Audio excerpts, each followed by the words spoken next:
6 months. That's how long I've been using the iPhone 15 Pro, and this time I've noticed many little things about it that might either stop you from buying it or make you run to the store like a flash. I'm gonna start with the action button right off the bat. Remember in the initial reviews I was kinda hesitant about it? Well, now I've settled, it's cool. And in my case I use it like a second control center. My action button is set up to show me folder with shortcuts, and with correctly placed shortcuts it really makes me a tad bit more productive, and my muscle memory is on point. For me it's easy to use the action button even on the 15 Pro Max, though some of my friends who have the 15 Pro find the placement awkward and inconvenient. I'd say it's all very personal. What I feel this button's lacking is double or triple click functionality. Having 3 separate features is much better than one. It also made me a bit sad that Apple didn't give the API to developers, and there are no third-party apps that use the action button. For example, I used the Blackmagic Camera app to shoot videos, and it would have been cool if I could switch the LUTs on or off with the action button. And now a quick break from today's video sponsor, Combo Cleaner.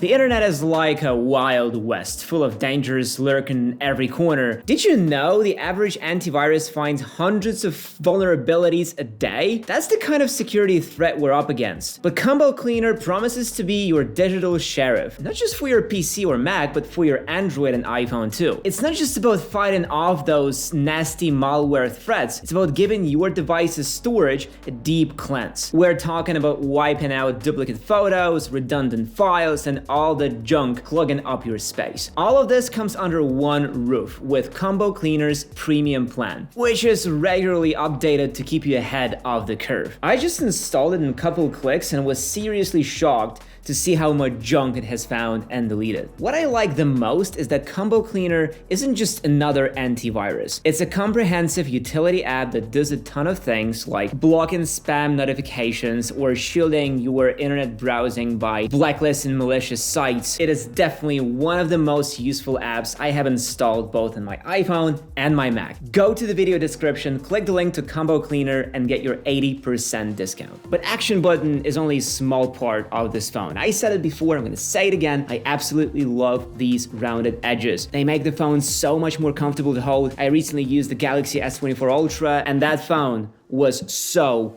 uncomfortable. Those sharp 90-degree edges and angles were pure torture, especially when I compared to the 15 Pro or 15 Pro Max. Again, not to hate on Samsung, just my experience. Add to that the small weight of the 15 Pro and you will end up with one of the most comfortable phones ever. It's super light, super comfortable, and quite durable. The titanium frame and the frosted back glass, after all this time, look flawless, even though I used the phone without a case. Sadly, I can't say the same about the front glass. It seems like Apple did nothing to the scratch resistance, because on this 15 Pro Max that I've used sparingly as a secondary phone already has a small scratch. It's just something to keep in mind. Don't skim on the protective glass. Also, I think the natural titanium color is the best color the iPhones have had in years. Black and white iPhones are boring, blue or purple are too flashy and out of place, but natural titanium, that's the GOAT. Bold, deep, interesting, there are many words to describe it. It's different in every lighting and every situation. It can be gray in cold lighting or become almost brown like coffee with milk in the warm one. It kind of makes you want to look at it more often. As I've already said, recently I tested the S24 Ultra, which also uses titanium, and that titanium doesn't really change colors all that much. So after testing and using the newest Samsung, I've come to like the iPhone's display less. On one hand, it's a really great screen. It's super bright and colorful. 2000 nits is no joke, but the iPhone doesn't have a special anti-reflective coating like the Samsung has. 2600 nits on the Samsung with this coating make the phone far less reflective, much brighter, and overall more pleasant to use. The screen of the 15 Pro is not bad, but it could definitely use some improvement, at least the coating. Well, luckily, Apple did everything right in the camera department. if you're coming to the 15 Pro from 14 Pro, most likely you will not notice that much difference in photos and videos, but the devil, as they say, is in the details. And I notice these subtle differences every time I look at photos I take on the 15 Pro. For example, the 15 Pro is much better working with shadows and highlights, it exposes everything better, and the HDR processing is a bit less annoying. The shadows actually look like shadows and the highlights aren't as pronounced as they used to be. Also, I'm really appreciating the coating on the camera lenses,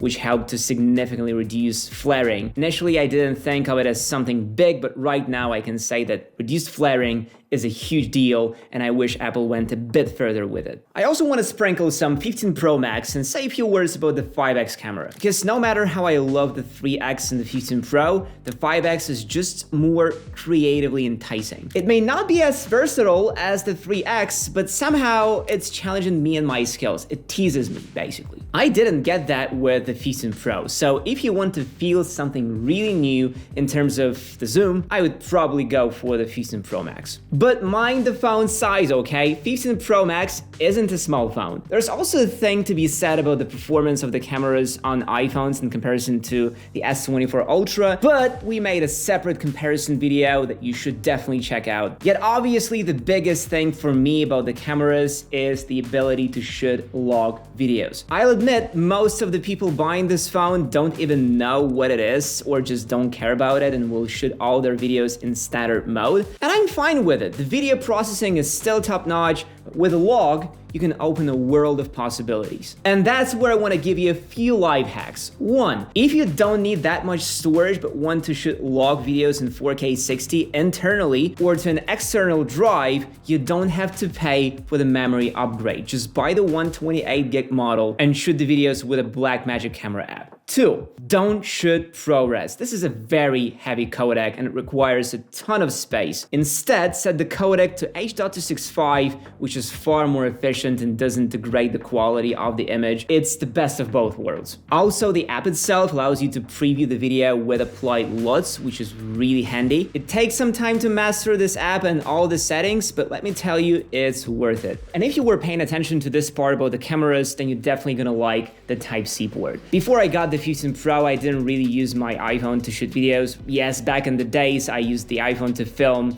an ad for Nike, well, fake ad for Nike, and those were fun times. But if you think that I'm about to praise the 15 Pro for fast transfer speeds when connected to the computer, you're mistaken. I don't know what the problem is, but when I plug the phone to my MacBook with a compatible USB 3.2 cable, it still transfers the files at 2.0 speeds, but when I plug the external SSD directly to the phone with the same cable, the speed increases dramatically and the same files get transferred in seconds. Maybe I am the only one to have this issue, but none of the software updates that have come out since September have fixed it. Well, luckily I edit videos from the external SSD, so it doesn't really bother me that much to transfer files straight to the SSD without copying them to the computer first. And yeah, I know not all of you watching this video care about all that and just want a cool phone that looks great, shoots great photos and videos, has a great battery life. So maybe we should talk about that. Battery life for most people is something they often overlook when buying a new phone, but I say that you should pay more attention to it because it will directly affect